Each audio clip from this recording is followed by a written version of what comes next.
compromise on the family front, you compromise on the work front. She was like less than 3 months and couldn't breathe and ended up being intubated for like 10 days. Wow. You can't do it all. Yeah, you can't. People look at social media, right, and they think that people have got it all together. You can't have it all, but you know, this whole women have it all. You can't. You can only have it all with compromise in every single area. Who are we picking up? Oh, not her. Not her.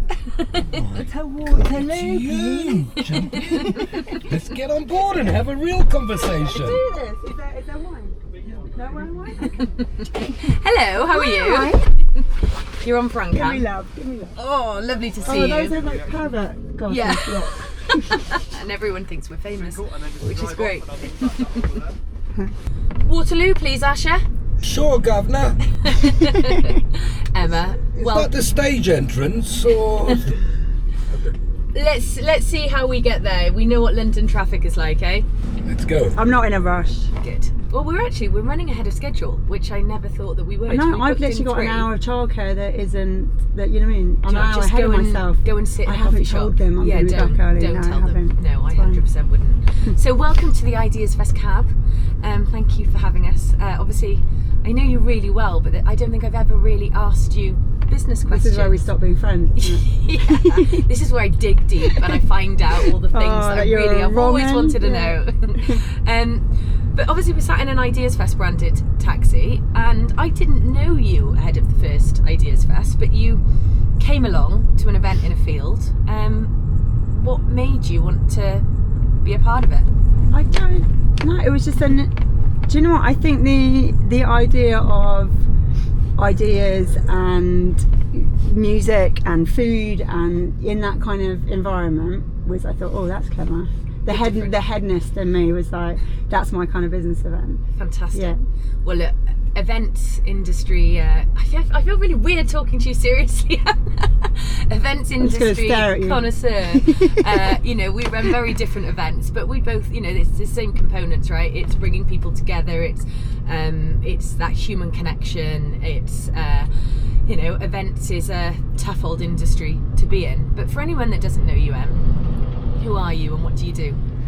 I annoy a lot of people by doing what I do. I founded a business in 2005 called Killing Kittens, which was basically off the back of just being really angry all my life, up until then, of why I'm constantly being told, boys can do that, girls can't do it. And you know, what starts as kids of climbing trees and sport and having opinions turns into hormones and dating and hang on a minute, why can men do whatever they want sexually and we have to keep our legs shut and be a good girl? And that shame in our bones of, you know, even like kissing a guy out, the sort of and the judgment. And so I sort of wanted to create a world online and offline which flipped the norm and very much put women in the centre of exploring their sexuality and sex lives and having opinions and having conversations without any judgment or shame.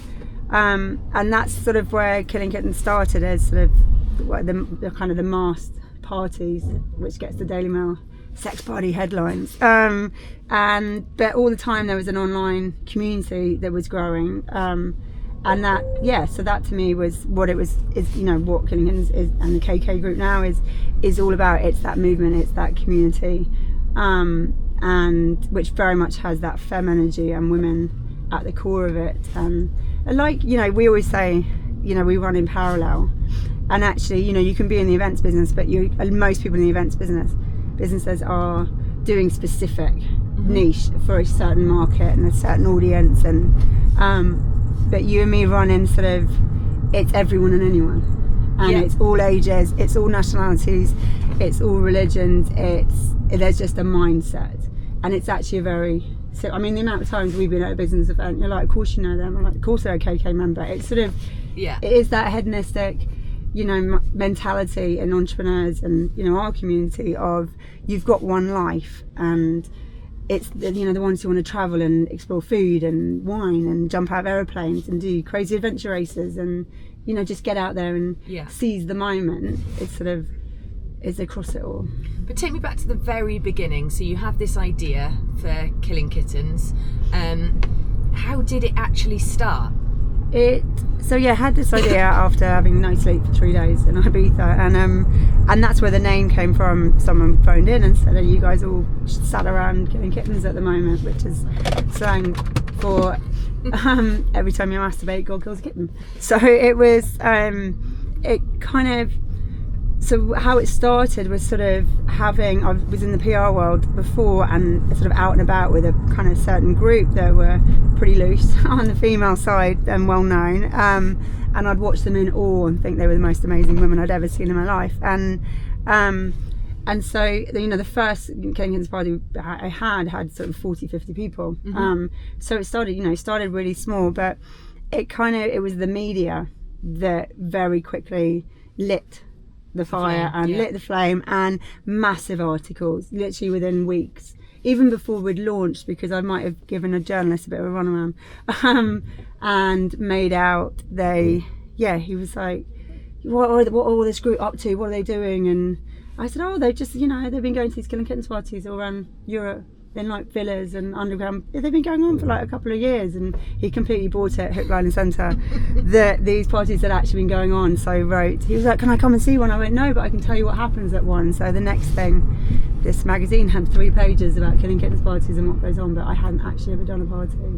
So I had a sign up page, just sort of an email capture page, and obviously people reading that signed up. And so when we launched the first one, there was already nearly 1,000 people had kind of signed up for interest.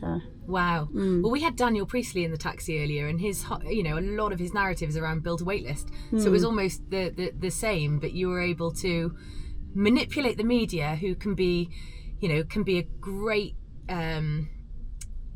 business benefit to you. But I also know that sometimes the media can, sort of try and tear you down, and you've had experience sort of on both sides with that. Yeah.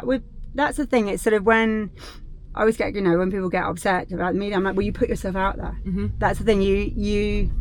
I put myself out there doing something crazy, and it was sex, and I was female, and I was 25, and it was 20 years ago. It's like, what did I expect was going to happen? So it's sort of, it came with the territory, but at the same time, I think when you're the fire in you is so strong, and you're so wanting to change the world, and you're on such a mission, that it's not about you. It becomes a much bigger, I'm just that messenger, that person, it's not, I think it's sort of, you get really upset, and people get you totally over the top upset by the odd bit of media and stuff, but most of the time it's just ego. And I always say to people don't give a shit. You're no one. I am no one. There might be a headline, but who gives a fuck?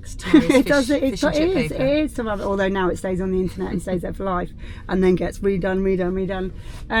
But with our thing, we've invited journalists in from day one, so it's not like they're finding anything and writing, shock, this is what we found, there were people shagging. No shit, we told you they were. It's kind of, it's I say it's Ronsil, it's exactly what so we're going to do on the tin. So it kind of but you can't, thing is, it is what it is, and it is, there is, one minute there's sex involved, and it's, people don't understand it, and they don't understand what it is, and they just, the clickbait headlines, and then most of the time the journalists are lovely, and if you read the articles, they're great, and they're great for us, but the journalists don't write the headlines.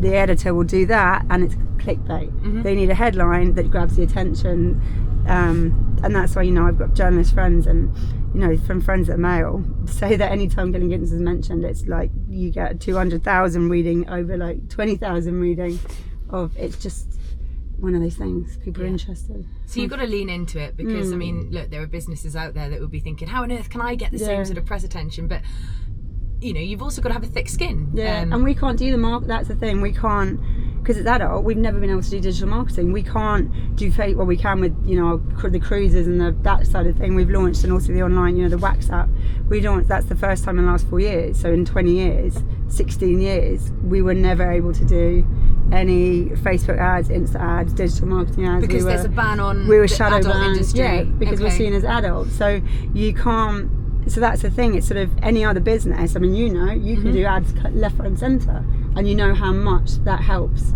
business. Yeah. We couldn't do any of that. Yeah. So actually, one of the only outlets, that we can use is the media. Yeah. To get attention and to get things. So it's sort of, you have to play that game, and I like the word unapologetic, and just it is what it is. Yeah. Well, you've nicely segued us onto unapologetic. So obviously year 1 I didn't know you, and you came and spoke at Ideas Fest, and we got to know each other. Year 2 you came back. Last year you had your own stage, and it's fair to say it was an absolute roaring success. And like, we just dreamt up this idea and said there should be a space at Ideas Fest where we can, I don't want to say it's a women's tent, because it was never designed to be a women's tent, but it was to put a lot of amazing women on stage, alongside some amazing men, I must add, but to talk about things that just don't necessarily get spoken about in rooms where it's lots of men. But I think it was one of the most popular areas of Ideas Fest last year, without a shadow of a doubt. Yeah, I think because that's the thing, it's sort of, you can hear like business talks and marketing, and from founders and their stories, and the ways to do this and the ways to do marketing, but ultimately we're all really messy humans, we're all really messy animals, and it's a lot of what makes people good business people isn't the how-tos, it's the human, it's that human element, it's the confidence, it's the the midlife size. There's a massive thing on perimenopause. It's a whole decade of women's lives, which changes people's personalities. It affects so much, and that's when the sort of average age of divorce is 46. The average age of women setting up businesses is late 40s, early 50s, and it's all intertwined, and that's we had a lot of the comments after all the talks, from midlife pivot to grit and resilience, it was that kind of the end when we're watching. It was those bits that hold them back. It's they want to know that, they want to see successful women and men have the same fears and the same doubts and the same challenges, and go, well, fuck, they did it, I can do it. Yeah. And they learn more from that than a how-to a lot of the time. And I think that's the bit that it brought, the kind of that soul bit. It's that raw human. We're all fucking up, we're all vulnerable, we've all got the same fears and the same hopes and dreams, and we're all going through it. And that's the thing, if you can relate to someone, then you go, okay, well, actually maybe I can start my own business, and actually I'm doing all right, and maybe it doesn't need to be in profit and at this stage. And that's the thing, it's sort of, here, how many business talks have you been to, and they sit there and talk about the millions they make, and I walk out going, there isn't one part of me that is remotely inspired or made me feel better. That's actually made me feel worse about myself and more of a failure than seeing some top business, women that were in there, and actually things that held them back and stopped them, and failures en route and that kind of stuff. Yeah. It was such a fun tent as well. Like, there was a really warm energy to it. It felt really open, and you could hear sort of laughter, and then people were coming out saying I was just so emotional with the talk before. It was just felt like Ideas Fest, we've tried to create a space where people can be more honest and be themselves, and the unapologetic space was one of the most wonderful pockets of that, and I can't wait to grow with you. It was like the arsehole of Ideas Fest. That's a new stage. It was there where it just all came out and no one cared, and it was just messy. Yeah, and we got some big plans for really interesting people to try and get on that stage. Because also, I mean, speak. They want to talk about that. I think that's the other thing with business people. They're so used to doing a lot of talks and a lot of panels, and it's I've done loads and you've done it, and you say the same kind of stuff, but actually when you're allowed, you're given that permission to drop the guard, just go, and it's like a bit of a therapy session. It did feel like a group therapy session with glitter and glasses of wine. It was there was hypnotherapy in there was like breath work, it was mindfulness. It was absolutely magic, to be honest with you. Did you always want to be an entrepreneur, or did you think that what you were doing in its earlier stages was entrepreneurship? No, that I always say when like people, you know, when you say to people, what do you want to be, and they go, I want to be an entrepreneur, I'm like, it really annoys me actually, because it's like, to me, I just think, yeah, it happens by default. You see something, you want to fix something, you want to launch something, and that you know, the title, you know, come, even now when I say it, I don't think I've ever come out and said, you know, it's been 20 years, come out and said I'm an entrepreneur. Yeah. You know what I mean? It's like, it's a really cringy sort of, I don't know, but maybe that's just something in my head. It's sort of, I knew I was unemployable from a very young age. Why? I mean, I know why. Yeah, because since I was little, that sense of justice, and that if I don't agree with someone or something going on, it doesn't matter who they are, whether it's a teacher or someone, a boss, or I'll come out and say it. Yeah. You know, to me, it's like, if I respect someone, I respect someone because they've earned that respect, not because they've got a title and I'm meant to respect them. And there's not much filter. Yeah, not much filter. I'm surprised that we've got this far without any bleeps, to be honest with you. That's because I'm trained for daytime TV as well, Fran.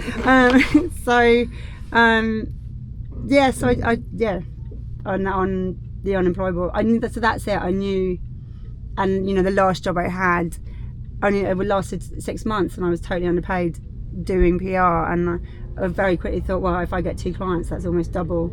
Yeah. What I'm being paid to do, and I can do this as well as, you know, my boss says so. So might that have been your plan B had Killing Kittens not gone on to the success? Yeah, so I always had in the back of my mind, if I can always find some PR clients, you know, and even now I could, you know, it's sort of, and especially now having done it for 20 years and played that media game and got some amazing sort of media contacts and stuff, it is something I could do. Yeah. Yeah. But I mean, you haven't had to take that route, and Killing Kittens has gone on. You know, it's not just Killing Kittens now. You know, it's group. You do parties, you do cruises. You've got Wax. Tell us a little bit about what Wax is. So Wax, it's like, you know, a whole ecosystem for your adult life. It's the online world. It's where we built. It's kind of Eventbrite meets WhatsApp. You know, all this sort of, the whole ticketing platform we built. We built a whole ad platform around it. Based on, you know, a lot of adult brands, lingerie and toys stuff, so what we call adult safe for work, they can't advertise on Meta and stuff, so it's sort of built, well, we'll build our own ad platform. And then the community side, there's like massive chat groups, and so it's the online home for Killing Kittens members, but it's also the online home for sort of other open-minded, sex positive type communities or events or educators who haven't got that tech side, so they use it for the ticketing side and create their own groups, and and we do online workshops, so it's sort of that whole so it's adjacent communities, people that are you know. And I noticed that about you, you're very much a collaborator in everything that you do. You know, we've done some cool collaborations together, which we'll talk about in a minute, but do you think that's a key to your success, is sort of, you know, being arms wide open and working with lots of different people? I think you have to. I think, you know, it's like if you look at the history of like Silicon Valley, it was like the West Coast should have been that, but they were we're doing this and we're working on that, and secretive, and you know, Silicon Valley popped up because people were, you know, in their garages and open, you know, if you've got a computer, come and share ideas. And I just think that's, you know, innovation and that collaboration is where new things come from, and yes, people are going to shaft you, and people are going to come in and take and give nothing, but I'm not stupid. You know, you see it, you can see the ones who will help, and you you humour the ones that you know are literally coming in like a leech and sucking out all your contacts, and but I'm just a big believer in the good, the good in people. Exactly. I think that's the only place to come from, to be honest with you. Otherwise, it's a very sad existence to live. Look, you. Memory Lane. Oh, look, there is. Memory Lane. I know. Evelina Hospital. What does this place reminds you of? It is our little one. When you know what a force of nature she's like now. She was like less than 3 months and couldn't breathe, and ended up being intubated for like 10 days, and then in and out with like bad pneumonia and bronchiolitis, and then in and out of hospital. She kept stopping breathing, and our office was up the road in Waterloo, and this was spent almost 4 months in and out of here. Wow. And I know that that's had a big implication on your business journey as well, like in how you've realised that you can't do it all. Yeah, you can't. And actually, that was 2018, and I met my business partner 2017, end of 2017. So he was sort of coming into the mix, and I also had a 3-year-old and a 1.5-year-old, and then this 3 months old baby, who was dying at one point, and it was sort of I'm not Superwoman. You can't have it all, but this whole women have it all. You can only have it all with compromise in every single area. You compromise on the family front, you compromise on the work front because you bring in more people and just let go of control, and have to trust other people to look after that baby, and then you have a village at home to look after your other babies, and a tribe of friends, and that's sort of it's when you realise the balance. When I realised that proper balance of just letting go. Because I think that people look at social media, right, and they think that people have got it all together and that they are, able to spin the family plates, they've got a happy partner, they've got happy children, the dogs always walk, there's fresh food in the fridge and on the table, they're running a thriving business. It's really unrealistic. It is really. I mean, the last week of every month, I'm like using up every bit of frozen food that I have because I'm skint. And I'm like, what can I make? These 3-month-old fish fingers that have been lurking at the back of it, and the bag of rice that's been hidden at the back of the cupboard. No, it's we're all blagging it and bullshitting and juggling. And the thing is, it's sort of most entrepreneurs are not minted. Most of us could actually be earning way more money in big jobs somewhere. But I think it ties to what you said. It's that entrepreneurship is not it's not a career that you say I really want to be, or maybe some people do, but more often than not, it's just because you've got this burning desire to fix something, make something better. It's more of a destiny. It's more of, that's the thing. It's more of that's your purpose in life, and that's what you're put on the planet to do, to try and make a difference and try and change something, and most people don't do it for the money. No. That's the ones that have made it, made a lot of money, they probably wouldn't have done it. They didn't do it for the money. The money is a byproduct. It's happened because it's been a success. They wouldn't have, none of them would have started instantly going, I need to make loads of money. And you talked about when you brought Hadley into the business, who's now what's his CEO. He is CEO. And CEO, and also he's the co-founder of the KK group. So together, I did Killing Kittens, and then had the online side sort of bubbling and what I wanted to do. And he, came in. He's a Rain Man.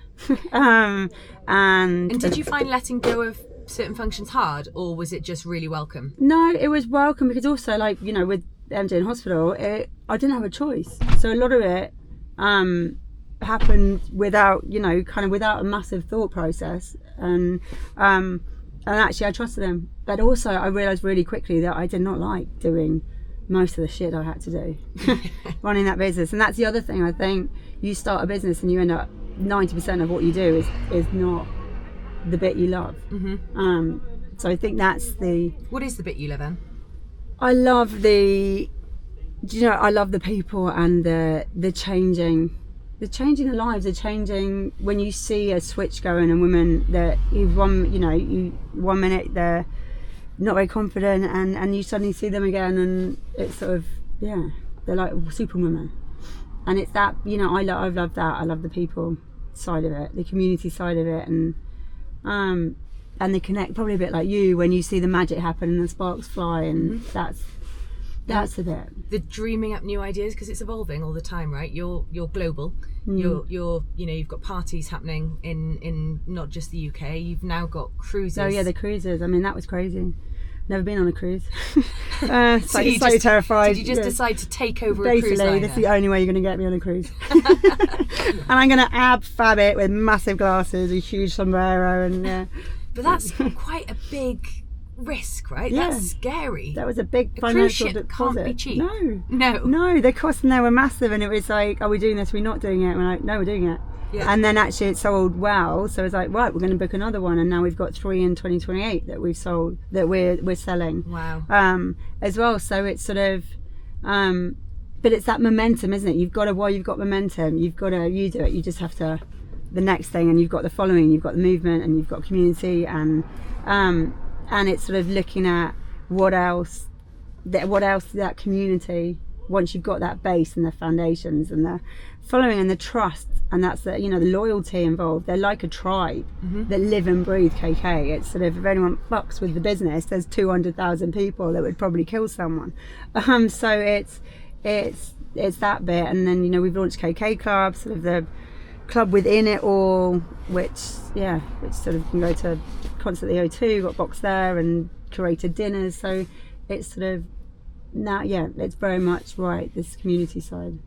I love it. So you know, you've built an incredible brand, you've built incredible brand loyalty, you know, you're global, you're doing it with real purpose, and I know that you know, it's not just your company motto, you live and breathe, you know, championing women. And you know, what I love about the way you do it, Emma, as well, is it's not about just women, but you've got the lived experience to be able to, I don't know, really support and champion. I just, you know, I've said from day one, like 20 years, I've always said the future's human, and every time, you know, went through that phase of the future's female, I'm like, no, it's not, it's human. I don't like it, I don't like labels, I don't, even with KK, it's sort of, it changed the power and the energy within, you know, relationships and the sex side, but it's always very much had men at the table from day one, the main table, having the same conversations, but going, well, if you're going to do it, we're going to do it. And we've got and doing it together, but also understanding that, you know, the masculine and feminine in everyone, and that's sort of, you know, that's the core. It's not just, you know, there's so many things out there that's like, fuck men, you know, the man bashing side of the kind of, well, for women to go up, men have to come down. It's like, no, it's all together. I love that, and I genuinely think that that's why we really get on. I think, like you said, we are very valued aligned in our events and in our communities, and so much so that it's a good job I don't drink anymore, because normally when I go out with you, I've cut down a lot now. Yeah, me too. But it's because I get into mischief, and you know, we went out and had far too much wine. When was this? About 2 years ago. It was. Yeah, and I think at starter we decided that we were going to go do some sort of adventure. By main course we decided that would be India, and we'd race tuk-tuks. By dessert it was all women. Yeah, it was all women. By the time we were both in the taxi, we'd gone from it being 10 women to 50 women. Yeah, and I think we had about 15 already recruited in a WhatsApp group by 8 o'clock the next morning. And what transpired was the most magical adventure, where our film crew were with us as well, and 50 women, 1,200 kilometres across India, in vehicles that go no more than 40 miles an hour if you're lucky. Yeah, that women don't drive in India. Yeah, in a country where women don't drive, where the roads are wild, and around every corner is an adventure or a cow and a cow that you cannot run over. And women that have never met each other coming together to tackle that, and we saw something incredibly special, and we're going again. How do you feel about that? I know, that's the thing. What's that thing about, you know, when you do it twice, it's on you, isn't it? Exactly. When saying the mistake, you make a mistake once, that's on whoever did it to you, but twice, that's totally our choice. Yeah. But what's special to you about those trips? Again, it's people. It's like some twisted psychological experiment, to be honest. It's like it's getting people can sit in their comfort zones and their little bubbles, and I think if you sit in your bubble, their bubbles get smaller and smaller and smaller, and it's getting people out of that into the unknown, that it just pushes you into a different sphere. And that doesn't just come back, and you don't just leave it out there, that comes back into all areas of your life. And that confidence, it gives you that confidence and that belief in yourself that you are more than you thought and can do more things, and appreciative of life, because when you see stuff that's happening out there, you know, you go, shit, I shouldn't whine about that anymore. You mean, you know, you realise what a brat you are in the Western world, and it's that, it just and at the same time people's true colours come out. Yes. Because people can sit, as I said, in their little comfort zone as Mother Teresa's, where everyone thinks they shit glitter, but until you get them out into the uncomfortable and nervous and fear, and they come out fighting. And people, always say that people step in or step out, and there's that. You saw it. I always, it's the day one or day two of doing these things. The switch goes, and you have day one of crazies and bitch, all that comes out, and then you see whether people kind of step into it or they step out, and it's kind of it's interesting watching. So that's why I love seeing it. Just sat there with a bowl of popcorn watching. It's like a big social experiment that we're embarking on. Yeah, exactly. We're like Ant and Dec. We should just sit there and like behind. Yeah, absolutely. Well, look, it's been an absolute pleasure. I think we are at Waterloo, which is your stop and your station. But Asha, this is the point in the journey where you normally ask something. Well, I gotta ask you. I love a taxi driver chat. You've travelled in the back of a London taxi today, so I've got to ask you for a tip for businessmen and founders who are going to be listening to this Ideas Fest, the knowledge. What is that business tip that you'd like to share with them that they can take away today and implement it today? A business tip. I would say to back yourself. I think that's you can listen. People spend too much time asking for other people's opinions. What do you think I should be doing? What do you think? But actually, only you know. I saw a message in a group about tips on being the best CEO, and I was on the run, but I wanted to answer. There isn't. I don't think there's no tips for being the best CEO.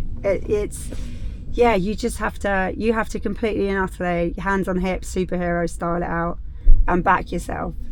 Believe in yourself, back yourself. Wow, that's absolutely awesome. Truly inspiring, Emma. Thank you. Thanks for the ride. My pleasure. I might tip you. Oh, it could be interesting.